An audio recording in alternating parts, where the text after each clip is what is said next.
The Poisoned Song, Book 6, by Briston Zell. The magnificent sprawl of the stronghold of Inuranyan was aglow in the light of the setting sun. Commander Jasrat watched it slowly disappear into the horizon as he led the caravan southwestward. It was a strange practice for him to lead a night operation, but scarcely more bizarre than anything else he was facing. He was only 70 years of age, far from old for a Bosmer, and yet he felt like he belonged to another era. He had known the land of East Vardenfell his entire life. Every forest, every garden, every small village between Red Mountain and the Sea of Ghosts had been home to him. But now it was all different, twisted into a world he did not recognize since the eruption and the year of Sun's death. It made night travel all the more treacherous, but it was a risk he was ordered to take. The Ashmire appeared quite suddenly. If a sharp-sighted scout hadn't seen it and given the signal, the entire caravan might have been swallowed whole. Jasrat cursed. It had not been on the map, but that was hardly surprising. It was a huge, unnamed scathe stretching as far as anyone could see. The commander considered his options. He might lead his party to the southeast toward Tel Arun, and then try and approach due west. As he consulted his map, he noticed the glimmer of a campfire in the distance. Accompanied by his lieutenants, Jasrat drove his guar forward to investigate what appeared to be an Ashlander man and woman. "This is no longer your realm," he bellowed. "Don't you know it's been ruled by the temple, that these are house lands now?" The couple shuffled to their feet and began quietly walking away, toward a narrow ridge between hill and Ashmire. Jasrat called them back.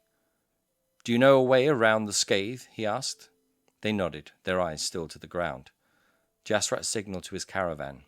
"You will lead us then." It was a treacherous winding crossing, almost too tight for the guars. The wagons themselves scraped as the drivers pulled to avoid the Ashmire.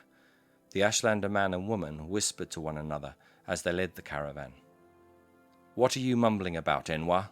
Jasrat hollered. The man did not turn around.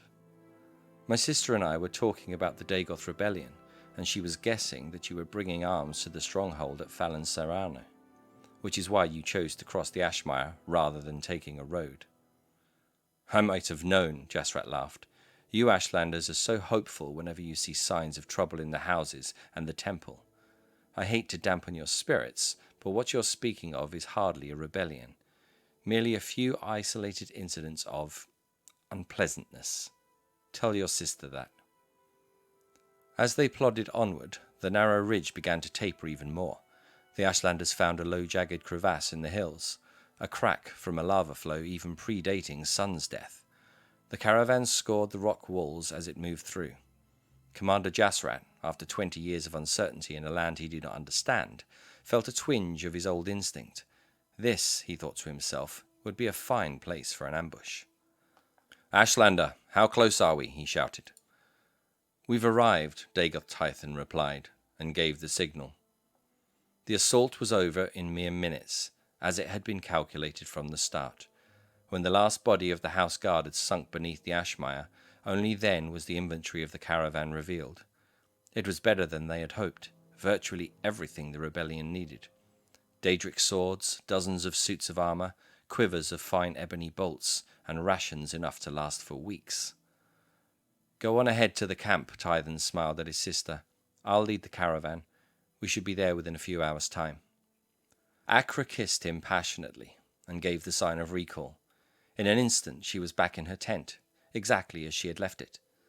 Humming the song, she removed the Ashlander rags and chose an appropriately diaphanous gown from her trunks, precisely the sort of dress Tython would love seeing her in when he returned. "Murasa," she called to her servant, "summon the troops together. Tython and the others will be here very soon with all the weapons and rations we need." "Murasa can't hear you now," said a voice Akra hadn't heard in weeks. She turned, expertly removed every trace of surprise from her face. It was indeed Indaril Bainara, but not the quivering creature she had left behind at the massacre at Sandal House. This woman was an armoured warrior, who spoke with mocking confidence. "She wouldn't be able to summon the troops if she could. You may have weapons and rations, Akra, but there's no one left to arm or feed." Dagoth Akra made the sign of recall, but nothing happened. "The moment we heard you banging around in the tent, My battle mages cast a diffusion of all magicka, Bainera smiled, opening the tent further to invite a dozen house soldiers in. You won't be leaving. If you think that my brother will walk into your trap, you underestimate his allegiance to the song, Acra sneered. It tells him everything he needs to know. I have convinced him to no longer fight it, and let it lead him and us to our ultimate victory. I've known him longer and better than you ever did, said Bainera coldly. Now I want to hear what the song is saying to you. I want to know where I can find Tay. Tython, my lady, Acra corrected her. He is no longer a slave to your house and the temple lies. You can torture me all you wish, but I swear to you the next time you see him, it will be because he wishes it, not you, and that will be your very last moment alive. Don't you worry, Sergio, Bainera's Nightblade winked at her. Everyone says they won't break under torture, but everyone always does. Bainera left the tent. It was all a part of warfare, she understood that, but there would be little relish in witnessing it. She could not even watch as the house soldiers disposed of the rebel corpses. She had hoped she would grow numb to the bloodshed, after weeks of following Tython and Acra, massacre after massacre. It didn't matter to her that now the bodies were of her enemies. Death was still death. She had only been in her tent for a few minutes when her Nightblade appeared. Not so tough as she appeared, that one, he grinned. In point of fact, all I had to do is ask her nice and point my dagger at her belly, and she was blubbering everything. Not too surprising, really. It's always the ones that talk big that crumble fast. Remember way back a couple of years ago, before you was even born? Garowen, what did she say? Bainera asked. The song, whatever that is, told her brother that she got herself caught and not to return to the camp, the Nightblade replied, only a trifle annoyed at having his fascinating story cut short. He's got 6 mare with him, and they're going to try and assassinate the fella that led the Indoril army in the war, General Indoril Triffith. Uncle Triffith, Bainera gasped. Where is he stationed now? I'm not sure myself, Sergio.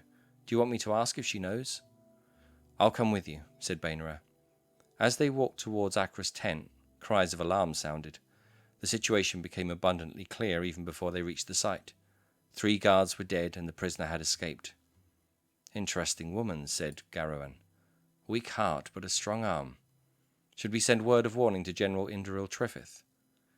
If we can find where he is in time, said Bainera.